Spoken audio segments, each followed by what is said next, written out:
Assalamualaikum warahmatullahi wabarakatuh. Perkenalkan, kami dari kelompok 5 akan membahas tentang hasil diskusi kami yang membahas sejarah kontemporer dunia.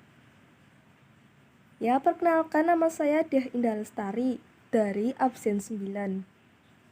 Jadi, di sini saya akan menjelaskan bagaimana dan proses terjadinya runtuhnya Vietnam Selatan. Yang pertama, dilatar belakangi dari awal mula penyebab Vietnam Selatan bisa dibilang merupakan dampak dari adanya Perang Dingin karena berawal dari sebuah perang panjang selama 2 dekade dari awal tahun 1957 sampai tahun 1975 antara Vietnam Utara dibantu oleh Cina dan Uni Soviet dan Vietnam Selatan juga dibantu oleh Amerika Serikat. Yang kedua, Vietnam Selatan bisa runtuh karena pemerintahannya sendiri yang sempat tidak stabil dikarenakan pergantian presiden, korupsi, dan kekuatan militer melemah. Yang kedua ada jalannya konflik. Jadi awal mula perang Vietnam itu berawal dari pembagian Vietnam yang menjadi Vietnam Utara dan Vietnam Selatan berdasarkan keputusan perjanjian Jenewa yang menjadikan wilayah tersebut menjadi ajang pertempuran hebat. Yang kedua, Ho Chi Minh, tokoh pergerakan nasional Vietnam dan tokoh yang berkeinginan supaya Vietnam bersatu, tidak menerima hasil perjanjian Jenewa. Yang ketiga, usaha menghancurkan Vietnam Selatan mendapat bantuan dari negara komunis, yaitu Uni Soviet dan Cina. Blok Barat yang mengetahui tindakan kedua negara komunis terhadap Vietnam Utara dan merasa mempunyai kepentingan di Vietnam Selatan juga berusaha mempertahankan wilayah tersebut. Yang ketiga ada gencatan senjata. Jadi, dimulai dari perundingan gencatan senjata yang seharusnya ditandatangani pada tahun 1970. Akhirnya baru ditandatangani pada tahun 1973. Meskipun persetujuan damai telah ditandatangani, pada praktiknya masih sering terjadi pelanggaran. Lalu setelah itu ada serangan ke Saigon. Pada tanggal 18 April 1975, pasukan pelopor komunis dalam serangannya berhasil mendekati Saigon sampai jarak kurang 5 km. Pasukan komunis terus bergerak maju dan mendekati ibu kota. Rakyat Vietnam Selatan panik dan berebut untuk mengungsi. Amerika Serikat mengirimkan 5 buah kapal induk dari Armada 4. Setelah kejadian tersebut, akhirnya menyerah tanpa syarat. Jadi, pada tanggal 30 April 1975, Presiden baru Vietnam Selatan, Duong Van Minh, yang baru dilantik tanggal 28 April 1975, menyatakan menyerah tanpa syarat kepada Viet Cong. Dari peristiwa tersebut menimbulkan dampak. Setelah bertahun-tahun perang, sekitar 2 juta orang Vietnam tewas, sementara 3 juta lainnya terluka dan 12 juta lainnya menjadi pengungsi. Perang telah menghancurkan infrastruktur dan ekonomi negara, dan rekonstruksi berjalan lambat. Yang kedua, kekerasan juga sporadis atau terus berlanjut selama 15 tahun ke depan, termasuk konflik dengan negara tetangganya, Kamboja. Baru di bawah kebijakan pasar bebas yang diberlakukan pada tahun 1986, ekonomi Vietnam mulai membaik, didorong oleh pendapatan ekspor minyak dan masuknya modal asing. Yang keempat, di Amerika Serikat melakukan pengeluaran besar-besaran yang menyebabkan inflasi yang meluas, diperburuk oleh krisis minyak dunia pada tahun 1973 dan meroketnya harga bahan bakar. Perkenalkan, saya Pramudia Dwi Nugroho, nomor absen 20. Akan menjelaskan berakhirnya apartheid di Afrika. Apartheid adalah sistem pemisahan ras yang diberlakukan di Republik Afrika Selatan dalam kurun waktu 1948 hingga 1993. Secara etimologis, apartheid berasal dari bahasa Afrika yang artinya terpisah.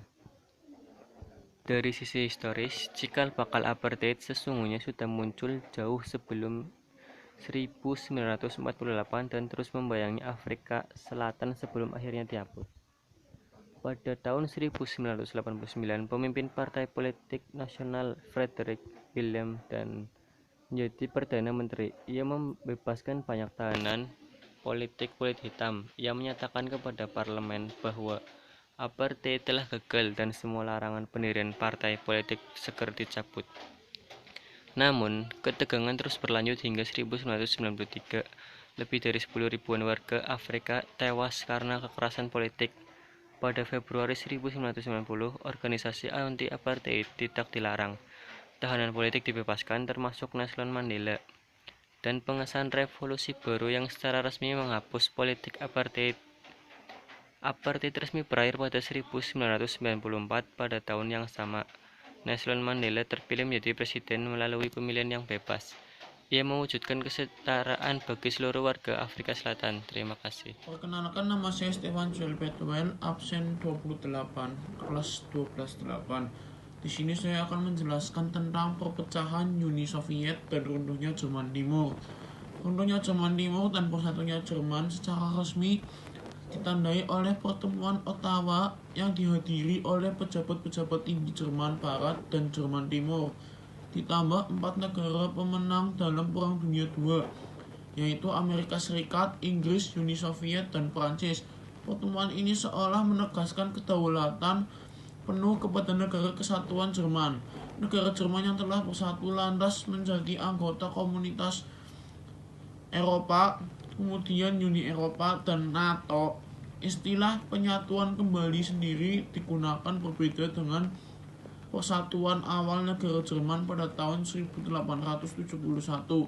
Walaupun biasanya disebut dengan istilah penyatuan kembali, ini sebenarnya merupakan suatu penyatuan bagi negeri Jerman kepada suatu entitas yang lebih besar yang tidak pernah ada sebelumnya. Para politis Jerman sendiri menghindari pemakaian istilah seperti ini dan lebih suka menyebutnya sebagai Die Wende atau berakhirnya pemisahan. Perkenalkan, nama saya Christopher John Gerald, absen 5. Perpecahan Cekoslovakia. Sebelum bernama Cekoslovakia, negara ini terkenal dengan nama Bohemia. Karena di wilayah tersebut ada banyak pendatang dari suku Boiran. Di tahun 1917 terjadi pertemuan di Pittsburgh, Pennsylvania, di mana Thomas Masaryk mewakili Ceko menandatangani perjanjian tersebut. Perjanjian tersebut mendorong penyatuan negara Czekia dan Slovakia menjadi Cekoslovakia yang resmi berdiri pada Oktober 1918. Pada tahun 1989 terjadi demonstrasi yang disusul tekanan dari rakyat untuk melakukan reformasi politik. Sadar apabila dengan melawan demonstran hanya akan memantik permasalahan yang lebih besar, pemerintah Cekoslovakia akhirnya melunak dan mengizinkan pembentukan pemerintahan koalisi dengan kubu oposisi non-komunis. Revolusi ini ternyata menimbulkan perdebatan di dalam parlemen Ceko dan Slovakia.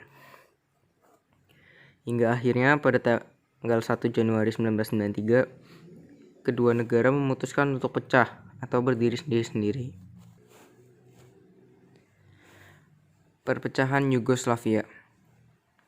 Yugoslavia terbentuk karena adanya kesamaan sejarah bahwa mereka pernah terjajah selama berabad-abad. Yugoslavia terdiri dari beberapa negara bagian seperti Bosnia-Herzegovina, Kroasia, Makedonia, Slovenia, Serbia, dan Montenegro. Bersatunya Yugoslavia bukanlah ide yang bagus. Masing-masing dari negara bagian Yugoslavia nyatanya tidak memiliki kesamaan satu sama lain. Hal inilah yang menyebabkan terjadinya konflik internal di Yugoslavia. Selain itu, ada faktor lain yang menyebabkan terjadinya perpecahan di Yugoslavia. Berikut penyebabnya. Yang pertama yaitu runtuhnya Uni Soviet. Yang kedua, perbedaan agama dan bahasa. Yang ketiga, adanya gerakan separatis. Yang keempat, tidak mampu menghadapi perubahan politik internasional. Dan yang kelima, penentangan Serbia terhadap bangsa lain. Nama saya Ulil Azmi Fajri Arafah, nomor absen 32. Gerakan Rakyat Filipina. Gerakan Rakyat Filipina atau kerap disebut Revolusi EDSA adalah peristiwa demonstrasi massal tanpa kekerasan di Filipina yang terjadi pada 1986. Aksi damai selama 4 hari yang dilakukan oleh jutaan rakyat Filipina di Metro Manila mampu mengakhiri rezim otoriter Presiden Ferdinand Marcos dan menandai dimulainya era baru yang lebih demokratis dengan pengangkatan Corazon Aquino sebagai presiden. 1. Sebab-sebab lahirnya gerakan Marcos yang otoriter. A. Pemerintahan Marcos yang otoriter. Marcos adalah presiden Filipina pertama yang terpilih untuk menjabat selama 2 masa bakti berturut-turut secara penuh. Pada tahun 1972, ia mendirikan rezim otoriter yang memperbolehkannya tetap berkuasa hingga rezim tersebut dihapus pada 1981 dengan menggunakan hukum darurat militer sebagai alat untuk menekan oposisi. Ia kemudian dilantik kembali pada tahun yang sama untuk menjabat masa bakti selama 6 tahun yang diwarnai pengaturan politik yang tidak baik, masalah kesehatan, serta pelanggaran hak asasi manusia oleh pihak militer dan korupsi yang merajalela dalam pemerintahan. Pada masa inilah terjadilah kasus pembunuhan pemimpin oposisi Benigno Aquino Jr. yang terjadi pada 1983. Hal ini mulai memicu ketidakpuasan publik terhadap pemerintahannya. B. Kondisi ekonomi yang memburuk. Sampai pertengahan 1980-an, industri-industri di Filipina tidak berjalan efisien. Ekspor melemah dan daya saing negara menurun dibandingkan negara-negara ASEAN lainnya. Selain itu, sebagian besar dana pembangunan bergantung pada utang luar negeri. Salah satu dampak besar yang dirasakan rakyat adalah terjadinya gizi buruk. Sepeninggalan Marcos, Filipina menanggung utang luar negeri yang cukup besar. Di awal kekuasaannya, utang negara hanya kurang dari 1 miliar dolar. Ketika Marcos lengser dari kursi kekuasaannya pada 1986, utang negara membengkak menjadi 28 miliar. C. Maraknya KKN di pemerintahan. Isu KKN yang memperkaya diri sendiri menjadi keprihatinan utama selama masa pemerintahan Ferdinand Marcos. Keluarga dari kroni-kroninya, misalnya menguasai bank-bank, perusahaan-perusahaan, gaya hidup mewah sang istri juga menjadi sorotan tersendiri. Dia memiliki hobi berbelanja. D. Pembunuhan Benigno Simon Ninoy Aquino Jr. Pembunuhan Aquino begitu menggemparkan dan menjadikan rakyat Filipina marah. Sebagian besar rakyat telah kehilangan kepercayaan terhadap rezim. Tanpa disadari oleh Marcos sendiri, pembunuhan malah menjadi katalis bagi kejatuhan rezimnya. Rival-rival Marcos pun bersatu mengesampingkan perbedaan di antara mereka untuk sementara waktu. Sepanjang tahun 1983 sampai 1986, Manila dilanda demonstrasi besar menentang kediktatoran Marcos. 2. Jalannya gerakan People Power di Filipina. Pada 21 Agustus 1983, Senator Benigno Aquino Jr. dibunuh di Manila International Airport setelah kembali dari pengasingan selama 3 tahun di Amerika Serikat. Peristiwa pembunuhan itu membuat marah rakyat Filipina yang sebelumnya telah kehilangan kepercayaan terhadap rezim Marcos. Istri Benigno Corazon Aquino menjadi figur populer menentang rezim Marcos. Pada 23 November 1985, Marcos secara mendadak mengumumkan percepatan pemilu presiden. Pemilu kemudian diadakan pada 7 Februari 1986. Konferensi Uskup Katolik Filipina menyatakan telah terjadi kecurangan dalam pemilu tersebut. Akhirnya, People Power pun pecah ketika 22 Februari 1986, Menteri Pertahanan Juan Ponce Enrile dan Wakil Ketua Angkatan Bersenjata Fidel Ramos mengumumkan penarikan dukungan dan menuduh Marcos melakukan kecurangan dalam pemilu. 3. Tokoh-tokoh kunci di balik People Power. A. Maria Corazon Simulong Coguanco Aquino, seorang politikus Filipina yang menjabat sebagai Presiden ke-11 Filipina yang merupakan Presiden wanita pertama. Corazon adalah tokoh yang paling menonjol dari Revolusi Kekuatan 1986 yang mengakhiri pemerintahan Presiden Ferdinand.